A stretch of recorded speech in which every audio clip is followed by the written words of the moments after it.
સત્તાધાર વિવાદની વચ્ચે સૌથી મોટા સમાચાર સામે આવ્યા છે। જે સત્તાધારની જગ્યાને લઈને વિજય ભગત અને ગીતા વ્યાસને લઈને સવાલો થઈ રહ્યા હતા, એ જ સત્તાધારની જગ્યામાં નરેન્દ્ર સોલંકી પહોંચ્યા છે। નરેન્દ્ર સોલંકીએ વિજય ભગતને 25 તારીખનું અલ્ટિમેટમ આપ્યું હતું।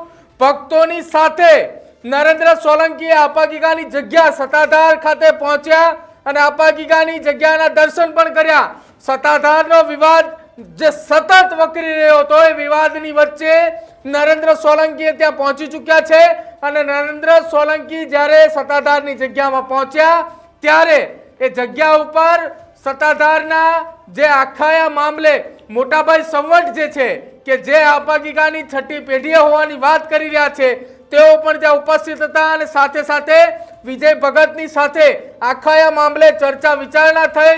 ચર્ચાની સાથે સાથે ગીતાબેનની ઉપર જે આક્ષેપો થયા હતા, સત્તાધારની જગ્યા અને વિજય ભગતને જે આક્ષેપો થયા હતા, આ તમામને મામલે મોટાભાઈ સંવટે જવાબ આપ્યો છે।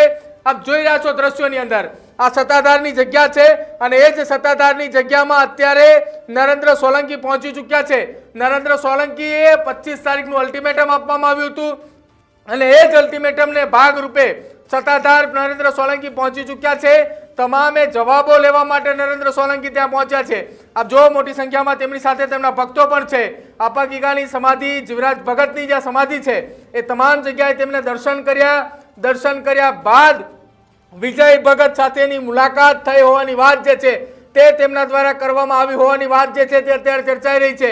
આ જો સીધા દ્રશ્યો સત્તાધારથી અમે આપને બતાવી રહ્યા છીએ। સત્તાધાર ખાતે આપાગીગાના ઓટલાના મહંત કે જે ચોટીલા નજીક આવ્યું છે, તેના મહંત નરેન્દ્ર સોલંકી એ 25 તારીખનું અલ્ટિમેટમ આપ્યું હતું અને અલ્ટિમેટમને લઈને જ એ સીધા સત્તાધાર ખાતે પહોંચી ચૂક્યા છે।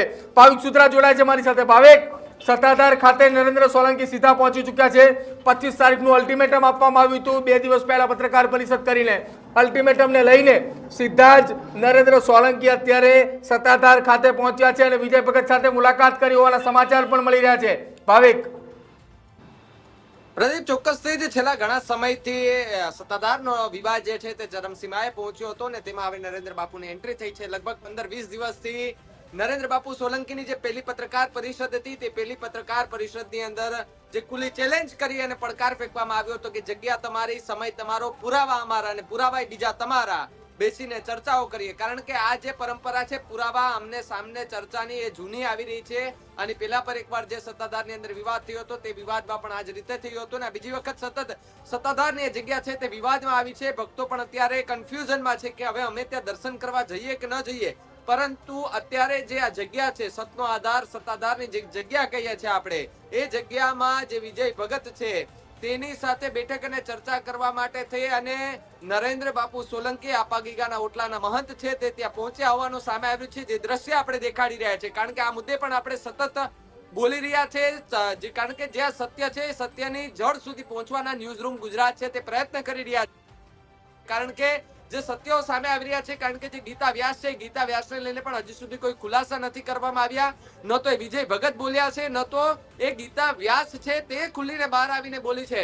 પરંતુ નરેન્દ્ર બાપુ સોલંકી છે, આપાગીગાના ઓટલાના જે મહંત છે, તેમણે ખુલાસો કરીને કહ્યું છે કે મારી પાસે બધા પ્રૂફ છે, બધા એવિડન્સ છે। એમણે તો ઘણા વિડીયો પ્રદીપ રિલીઝ પણ કર્યા છે કે જેની અંદર જે સત્તાધારના મહંત છે, જે વિજય ભગત છે તે ત્યાં બેઠા હોય છે, ગરબા રમતા હોય છે અને બીજા જે અન્ય લોકો ત્યાં રાસ ગરબા રમતા હોય છે, તેમાં ઈશારામાંથી વાત થતી હોય તે રીતના એક વિડીયો જે છે તે પ્રેસ સમક્ષ મૂક્યા હતા। ત્યારે ખળભળાટ મચી ગયો હતો ને એવા આરોપો લાગ્યા હતા કે ભાઈ સત્તાધારની જગ્યાનો આખો વહીવટ છે તે ગીતા વ્યાસ સંભાળે છે અને જો ખરેખર આવું થતું હોય તો એ સાધુના જે વેશમાં જે ભગવા ધારણ કરીને બેઠા હોય છે એવા લોકો ઉપર પણ સવાલો ઉભા થાય છે। બિલકુલ ભાવિક, સત્તાધારને લઈને ગીતા વ્યાસની સામે જે આક્ષેપો થઈ રહ્યા હતા, ગીતા વ્યાસ અને વિજય ભગતના સંબંધોને લઈને જે વાત થતી હતી, સાથે જ ગીતા વ્યાસના જે ગીતા મહેલની ચર્ચા થઈ રહી હતી, આ તમામ ચર્ચાઓને લઈને મોટાભાઈ સંવટ કે જે આપાગીગાના વંશજની છઠ્ઠી પેઢીએ છે, તેમને સૌથી મોટો ખુલાસો કર્યો છે। તેમની પ્રતિક્રિયા સામે આવી। સૌપ્રથમ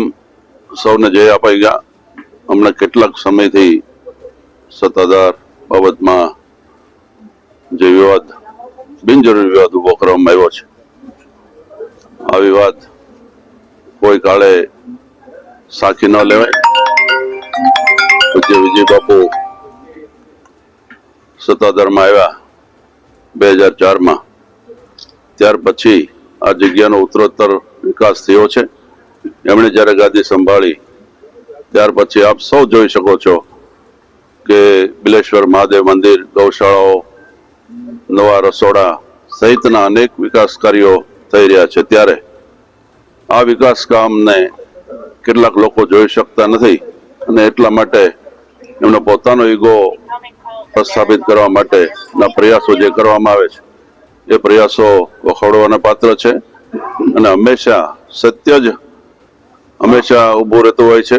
પૂજ્ય આપા ગીગાની જે સમાધિ સ્થાન છે એ સત્યના આધાર ઉપર જ એમણે સમાધિ લીધી છે અને એટલા માટે સતનો આધાર એવા સત્તાધારનું નામ પડ્યું છે. સત સિવાય અહીં કોઈ વસ્તુ કઈ થાય નહીં અને કોઈની તાકાત નથી અને કોઈ કરી પણ ન શકે. નરેન્દ્ર બાપુના જે આક્ષેપો છે આમાં ઘણા આક્ષેપો છે, એના વિશે શું કહેશો? આક્ષેપો તો અત્યારે એક ફેશન થઈ ગઈ છે. ગમે એની ઉપર ગમે એવા આક્ષેપો તમે કરી દો, પણ એ જરૂરી નથી કે કોઈ પણ વ્યક્તિ આક્ષેપો કરે તો એના દરેક આક્ષેપના જવાબ દેવા. તમે સૌ અહીં આવીને જોવો, તમ તારે અહીં હરો ફરો અને તમે શૂટિંગ કરો અને સાચી વાત છે એ સમાજની સામે મૂકો. આક્ષેપો છે એ પ્રમાણ સાથેનો હોવા જોઈએ. બિન પ્રામાણિક આક્ષેપો ક્યારે ચાલે નહીં અને અત્યાર સુધી ક્યાંય ચાલ્યા નથી. તમારે પ્રમાણ આપવા પડે તો જ આક્ષેપો પુરવાર થાય, બાકી તો આક્ષેપો તો ગમે એ આવીને કરી શકે. બાપુ 2 દી પહેલા નરેન્દ્ર બાપુ લાઈવ હતા, એમાં ગીતાબેન અને વિજયભાઈ જે બોલ્યા હતા એમાં સત્ય શું છે? ગીતાબેન એની પ્રિમાઇસીસમાં રહે છે, આપણે કઈ લેવા દેવા નથી. સત્તાધારને કઈ લેવા દેવા નથી.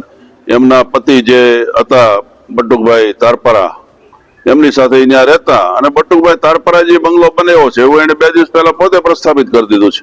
પેલા વાત તો એવી થતી હતી કે બાપુ અહીંથી 4 કરોડ રૂપિયા આપ્યા, 5 કરોડ રૂપિયા આપ્યા ને એનો બંગલો બનાવી દીધો. હવે મૂળ બંગલો ખાલી 4.5 લાખમાં બન્યો છે. એવો બટુકભાઈ પણ હિસાબ છે. બટુકભાઈ વચ્ચે મારે 1 મહિના પહેલા વાત થઈ ત્યારે બટુકભાઈ પોતે મને કીધું હતું કે મારી પાસે એનો ડાયરીમાં તમામ હિસાબ છે ને એ બંગલો મેં બનાવ્યો છે. એટલે આવા આક્ષેપો જે બિનપાયાદાર આક્ષેપો છે એ આક્ષેપો ક્યારેય ટકે નહીં અને ટકવા પણ ન જોઈએ.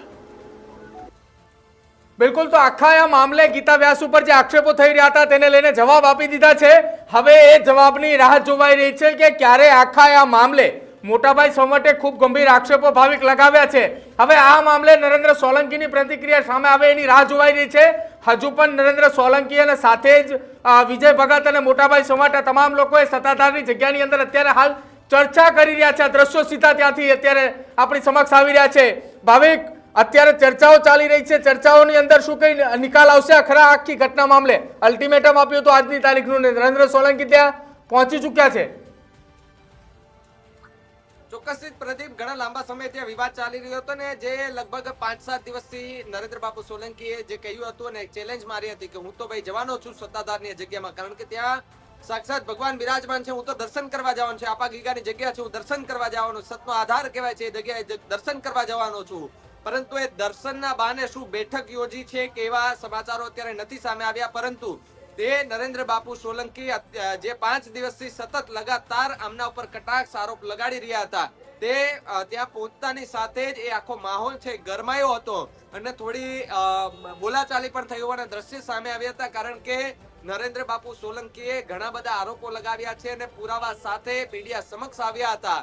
ગીતા વ્યાસ અને વિજય ભગત છે, તમામે તમામ બંને લોકોના જે કહેવાય ને કે એવું કહ્યું હતું કે એ લોકોના કચ્ચા ચીઠા મારી પાસે છે. પરંતુ વિજય ભગત અને જે મોટાભાઈ સવટ છે એમણે એવું કહ્યું હતું કે 4 લોકોની ટોળકી છે ને સમય આવતા જવાબ આપીશું. પરંતુ નરેન્દ્ર બાપુ સોલંકીએ તો ચોખ્ખું કહી દીધું કે ભાઈ ટોળકીનું કહે છે તો હું તો એમ કહું છું કે 4 મહિનાથી હું એમની પાછળ પડ્યો છું. આમાં ટોળકીની વાત આવે ક્યાંથી? એટલે શું હવે અહીંયા સવાલ એવો થાય છે કે મોટાભાઈ સવટ અને જે વિજય ભગત છે એ ખરેખર નરેન્દ્ર બાપુ સોલંકીની વાત કરતા એ 4 ટોળકીની હતા એમાંથી નરેન્દ્ર બાપુ સોલંકીની પણ વાત કરતા હતા કે કેમ તે આરોપો લગાડતા હતા? તે આરોપોને સાબિત કરવા માટે એમની પાસે પહેલા તો પ્રૂફ હોવા જોઈએ અને પુરાવા હોવા જોઈએ. જો પુરાવા હોય તો તમે સાબિત કરી બતાવો. મેદાનમાં હોય, સત્તાધારની જગ્યા છે, સતનો આધાર છે, મહિને લાખો શ્રદ્ધાળુઓ ત્યાં દર્શન કરવા માટે આવે છે ને એ શ્રદ્ધાને અને આસ્થાને ઠેસ પહોંચે તેવી રીતે વાત થઈ. અને જે ભક્તો છે પ્રદીપ, એ ભક્તો પણ અત્યારે એવું કહી રહ્યા છે કે સત્તાધારની જગ્યામાં અમે ગયા હતા અને એ જગ્યાની અંદર અમે જોયું કે જે અમે અત્યાર સુધી નથી જોયું એવું અમને દ્રશ્ય જોવા મળે છે ત્યારે ભક્તોની લાગણીને પણ ક્યાંક ઠેસ પહોંચી છે પ્રદીપ આ મુદ્દે. બિલકુલ ભાવિક, આખા આ મામલે મોટાભાઈ સંવટની જે પ્રતિક્રિયા આવી હતી કે જેને ગીતા વ્યાસ અને સાથે સાથે સત્તાધારની જગ્યાને લઈને જે વિવાદ ચાલી રહ્યો હતો, આખા આ વિવાદ મામલે તેમણે ખુલાસો કર્યો. જો કે હવે અત્યારે સીધી જે સત્તાધાર જઈશું અને સત્તાધાર ખાતે નરેન્દ્ર સોલંકીએ પોતાની પ્રતિક્રિયા આપી રહ્યા છે મોટાભાઈ સંવટને. જે જવાબ આપ્યો હતો તેને જવાબના વળતા પ્રત્યુત્તર તરીકે નરેન્દ્ર સોલંકી શું કહી રહ્યા છે સીધા જે સાંભળીએ. સૌથી પહેલા કઈ જવાબ દીધો નથી દીધો. બસ તો પછી યાર મોટાભાઈએ જવાબ દીધો એનો સત્ય તમે શોધો. તમારું કામ છે. પછી અંદર જગ્યાની અંદર ના પાડે છે તમને ઈ ના પાડે છે અંદર આવવાની શું કામ માથાકૂટ કરો છો? બાપુ આક્ષેપ તમે કરો છો. નથી કરતા. અમારો સવાલ એ હતો વિચાર બાપુ, જો એમના મોટાભાઈ અહીંયા ઇન્ટરવ્યુ આપી શકે તો અહીંયા તમારું ભાઈ કેમ જો મારી વાત તમે એને નથી કેવું તો તમે એને ફરજ નહીં પાડી. એટલે અમે ફરજ નથી પાડતા. બસ તો પછી મને દર્શન કરવા જવા દો ને તમે શાંતિથી ઉભા રહ્યો બધા. હું તમને જવાબ દઈશ એની બધાની બદલે હું જવાબ દઈશ. બરોબર. મારો સિદ્ધાંતિક વિરોધ આજે પણ છે, કાલે પણ હતો ને આવતીકાલે પણ છે. આક્ષેપની ઉપર હું વળગી રહું છું. ગીતાબેન માટેના જે આક્ષેપ છે એની પાસે પણ વળગી રહું છું. પતિ જાય તો કોણ ગીતાબેન વાળું પિક્ચર તો પછી આગળ વિચારશું અમે. તમે નક્કી કર્યું હોય તો કહી દો કઈ બતાવવાનું. અમે કાનો નથી એટલે તમે ચા પત્તા આવું છું ને કોફી પીવું છું રોજ. આ તમને જે બાઈટ દીધી ને એ બાઈટ દઈ રાપા ગીગાન સમાજથી આવું પેલા આવું દર્શન કર્યું અને પેલા મેં પીધી ને શું કીધું પેલા કીધું ને વિજય બાપુ રામ રામ ચામ ચામ અમારે બીજી કઈ વાત ન થાય. તમારા બાપુએ વાત કરી, મને બાપુ કયો, હું બાપુને લાયક નથી. હવે ઈ એનો વિષય છે. ઈ નથી લાયક તો ઈ એને પૂછવા. પણ એવું બોલ્યા બોલ્યા ને. હા તો એનો વિષય છે. ઈ તો વિષય એનો છે. તમે કઈ પ્રશ્ન ન પૂછ્યો કેમ લાયક નથી? જો તમે મને 2 વાર ચેલેન્જ કરી કે તમે બાપુ આવો. હું આવ્યો તમારી સામે જગ્યામાં આવ્યો બરોબર છે. તમે એમ કીધું તું બધા કે અમે બાપુની બાઈક લેશું. હવે એને નથી આપવી તો એનો તમારો વિષય છે. મેં તમને જે વાત ભાવ મેં એમ કીધું તું તમે મને બોલાવશો હું આવીશ. હું આવ્યો. મારી કે વાત ખોટી. અને જો કાલ વિજય બાપુ અહીંથી અમે રવાના કરવાનું બધું કરશું ને તો એ બહાર નીકળી રહી જાતો પીવાના છે. આ સમજી ગયા તમે? ટૂંકમાં આ વિષય ગુરુબંધુ એક બીજો વિષય છે, જગ્યાનો સિદ્ધાંતિક વિષય છે ઈ બીજો વિષય. એવું બધાએ દેખાડ્યું ઈ હું છે તમે બધાએ દેખાડ્યું. હજી એમને પુરાવા નથી માનતા. જે તો ઈ તો આક્ષેપો ઈ ગીતાબેન તમે માનો ના- કે ન માનો ઈ તો એનો તમારો ને એનો વિષય છે. ઈ ઈ કઈ વિષય રહ્યા? મારો નથી. હવે શું આપણે આગળ શું વધશું? કારણ કે ઈ જે તો આપો ગીગો જે આગળ વધારશે ઈ વધશું. દેવ અત્યારે તમે એની સાથે કોઈ વાતચીત કરશો? કોની? એટલે મારા ગુરુભાઈ ને હું ગમે તે વાત કરું. અત્યારે મુલાકાત કરવા જાશો? એટલે મુલાકાત અમે બે રોજ મળતા જ હોઈએ છીએ. ઈ કાંઈ ચિંતા જ નથી. વાત સિદ્ધાંતિક છે, સિદ્ધાંતિક મતભેદો છે.